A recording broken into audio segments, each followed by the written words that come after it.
All right, so there, as you know, has been this terrible earthquake in Nepal, and there are so many people over there in need. My brother Clint has been traveling to Nepal for a long time, been contributing to an orphanage there. Clint, why don't you just go ahead and share real quick, like, what's happening over there and what your experience is with this orphanage? Yeah, so I've been involved in humanitarian work for a long time. I've probably been to 40 different countries, but no one has touched my heart more than these kids. My association with them has been for more than 4 years. I met them through the Dr. Pankaj Naram Foundation, and I was just instantly moved by their lack of entitlement, their gratefulness for anything, not asking for anything, but wanting to give, wanting to share. I wanted to make sure the resources went directly to the kids, so I've stayed overnight there several times. When you get into Kathmandu, Nepal, you have to drive up a steep mountain. You get up to the top of a mountain, and that's where the orphan home is, the orphan school nearby. At night, I remember the first night I stayed there, and when my wife finally came, they had a big dance party, so they had a big dance-off. They were singing, they had Bollywood songs prepared and Bollywood dances that they had organized, and then they had it where one guy would come and one girl, and they'd dance off until one was tired, and then another person would take that spot until another one was tired. And we just fell in love with these kids in this place and realized that we had just done a fundraiser project to raise money so they could have a water pumped directly into their structure, so the toilets and sinks. They also raised money so that they could build a fence. So that what? What was the fence for? Yeah, so at night, because they have a goat and they have a dog, they would lock themselves and the goat and the dog into this structure. And at night, sometimes the caretaker would open the door from their room and see outside of that little area 2 tigers looking in. So they said one of the first things we need is a stronger fence. So now with this earthquake, one of the things that is the most worrisome for me is the things we built, the toilet and the dining structure are stable, but the whole housing, the roof caved in. You can see in these pictures what it was like before versus what it's like now. And now all these kids are staying in tents, relatively unprotected, vulnerable, and they didn't have any infrastructure, couldn't even call out or email for a long time. The first email they sent was to me saying, "Can you help us?" And when I told my brother about this, and so many people have just come to me, they know we've been working in Nepal and doing this, say, what can we do to help? How can we help and serve? And this is one thing where it's not an amorphous person without a face. These are specific kids that I know and love, and hopefully you can meet at some point.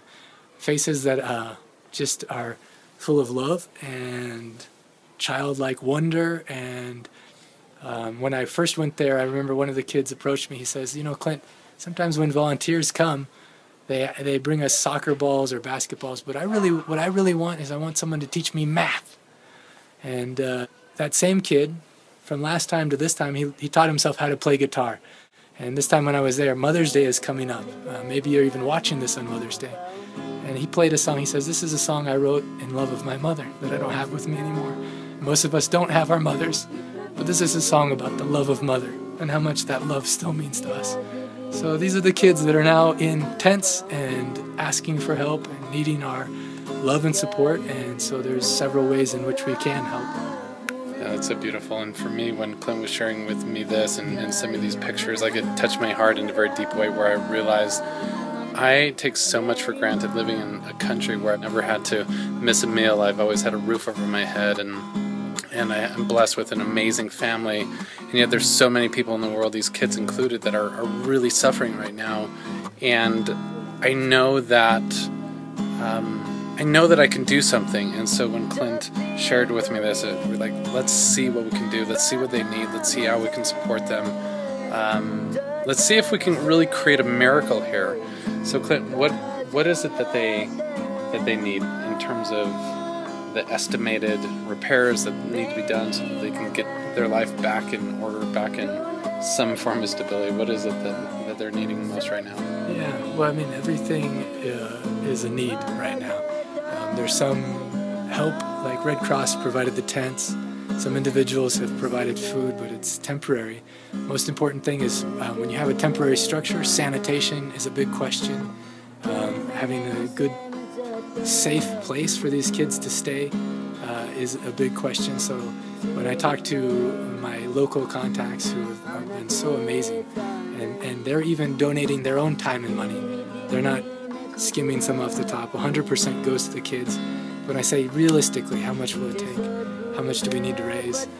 They said it'll take between $150,000 to $200,000 for rebuilding the structure, getting all the infrastructure in place, making sure these kids are taken care of not only in the immediate moment, but when the whole country, the infrastructure is out of place, making sure that they're taken care of, at least for the next 1 year.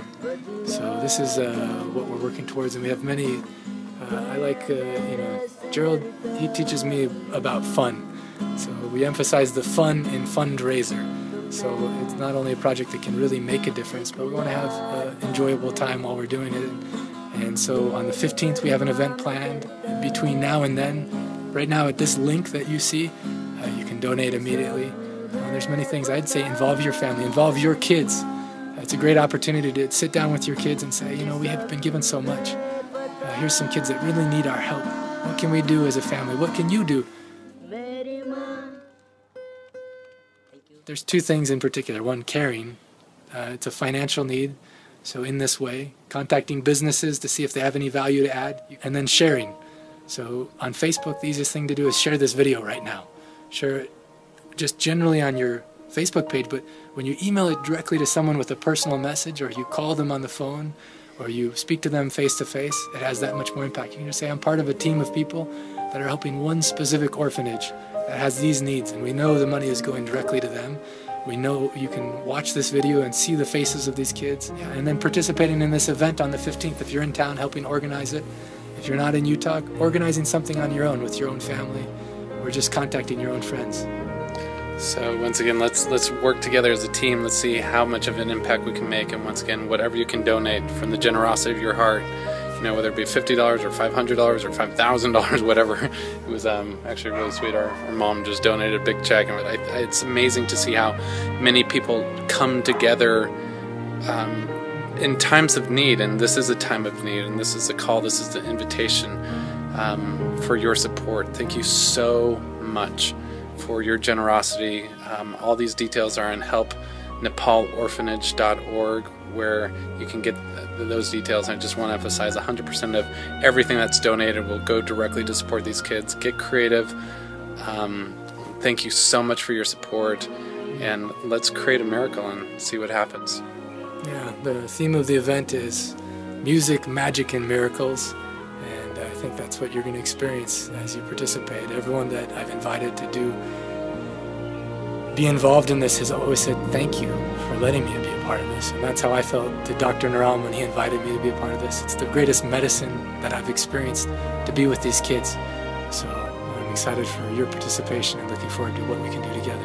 Yeah, so thank you so much once again, just from the bottom of our hearts, and thank you on behalf of all of these children in Nepal, and we'll keep you updated with pictures and updates as this money goes out there to support these people. And thank you so much, and we'll talk soon.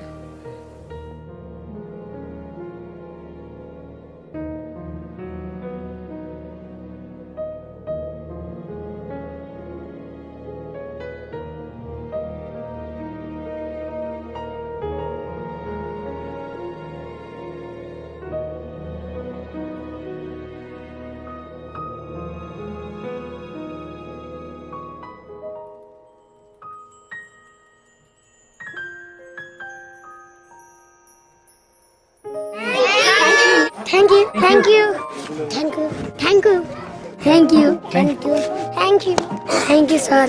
Thank you, thank you, sir. Thank you, Mataji. Thank you, Mataji. Thank you, Mataji. Thank you.